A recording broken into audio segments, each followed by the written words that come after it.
Lesson 2, ladies and gentlemen. We accumulate capital to achieve specific objectives. We do not just put cash aside for a rainy day. We have very specific objectives. Today, we're going to talk about two of them. Number one, we accumulate capital for investments.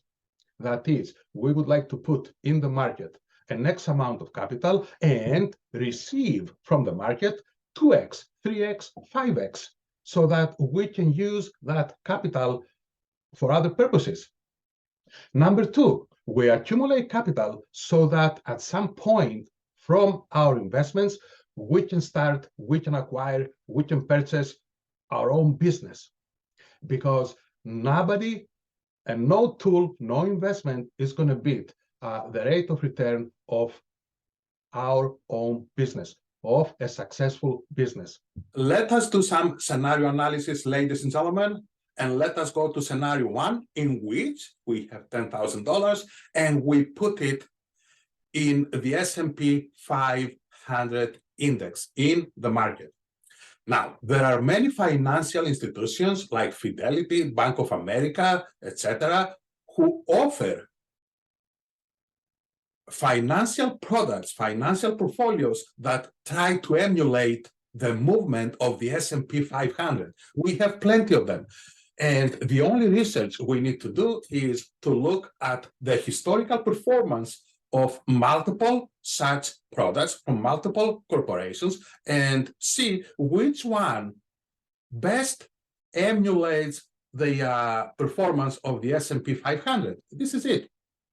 So by choosing those products, we don't need to worry to put our money into the stock market in a specific stock or in a specific portfolio of stocks. We don't need to do any research. We don't need to monitor our portfolio. We keep it very simple. We simply take a certain amount of money every month. In this scenario, ladies and gentlemen, we take out $500 per month and we put it in a financial product that follows the S&P 500. This is it. So let us have a look over here and see exactly what's happening.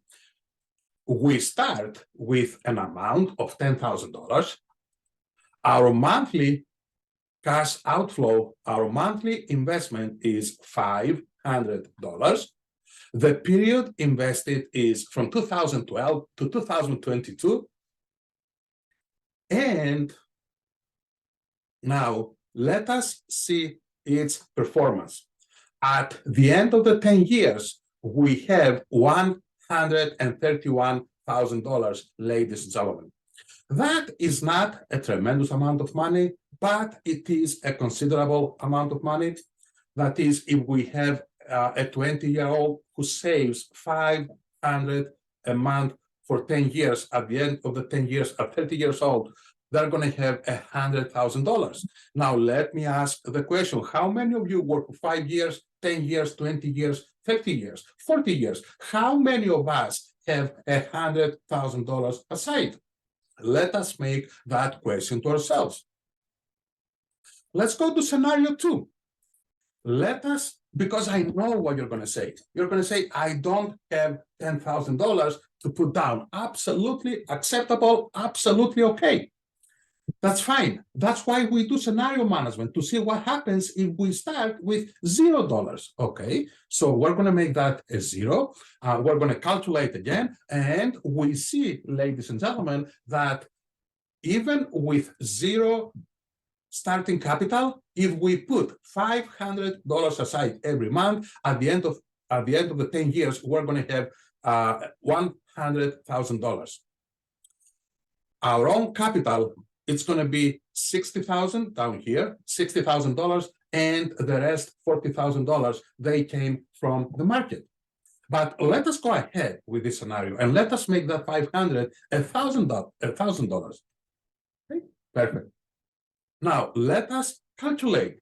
So we see over here now, and let us make some annotations, that our $220,000 cash outflow that we've had, almost doubled in 10 years, and now we have $200,000 aside. Yes, I know we need to take out the capital gains, absolutely correct, but still, even after capital gains, we're going to have close to $200,000, which is a very considerable amount of money if we want to start our own business, or if we want to put it in any other kind of enterprise, so that we can get away from employment, away from imprisonment, away from a time schedule that somebody else sets up, away from a salary that somebody else decides, for the most part. Okay. We're trying to be free people. That is our goal over here. Let us make another scenario, ladies and gentlemen, in which case now we take that 2012 and we make it 2002. That is 20 years. Let's see what happens now if we put $1,000 a month aside for 20 years.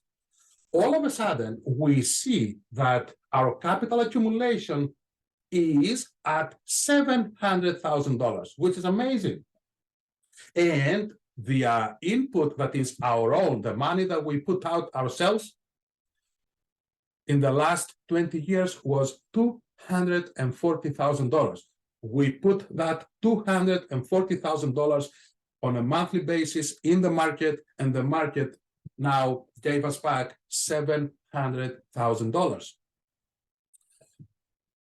Let us make that $2,000 a month for 20 years. We go up to $1.5 million, to $1.5 million, and that is a very considerable amount of money. Consequently, ladies and gentlemen, we can advise our children, our friends, our students that we do not just accumulate capital aside because we need to have money for rainy days. We accumulate capital so that we can multiply our investments and later on get involved in enterprises, our own enterprises, so that we don't need to depend on anybody for our freedom. This is what I would like you to remember from this lesson. A fundamental reason for which we accumulate capital is to start our own business, our own enterprise. There are multiple ways to do that. Today, let us please have a look at existing businesses. So we do have websites like bizbuysell.com, bizquest.com, franchisegator.com for franchises. And there, in those sites, ladies and gentlemen, we can go and we can have a look at businesses for sale. Let's have a look, please. I have the links ready for you. This is a website for Biz Buy Sell, and here we can look for businesses in particular states in the United States. And we have businesses ranging from a few $1,000s all the way to millions. Now here, you need to do your research. This is a tool. This is a tool through which you get to know what's happening in the market. In addition, you can talk to business consultants like the people we have over here. Okay, you can talk to them about a specific business. What is the goal of that? The goal of that is not so much to, in the beginning at least, to buy the business, but to get to know the market. When you want to get involved in a specific market, in a specific industry, you need to get to know it first. And there is no better place than to talk to people who own those businesses or to professionals who deal in those markets. In this case, we're going to pay a premium. Okay, this is one alternative because we're paying a premium for an existing business. Of course, we can start our business from scratch. Another example where you can go and you can research the market, businesses for sale, is BizQuest. Again, they offer the same service, and for every business, they'll give you some information, and then you can talk to the professional over there. You can talk to the owner for more information. Of course, prices range from a few $1,000s all the way to millions of dollars. It is a place where we can start researching the market. Now, for some of you that you might want to start with a franchise, we have Franchise Gator, and here we have a lot and very interesting proposals for franchises. That is to start your own store, your own online business, your own enterprise from scratch without paying the money to buy an existing business. So it's totally up to us to decide what we need, to have a look at the market, to do the research. Important thing is we need to put in the time to get to know the market in which we will engage.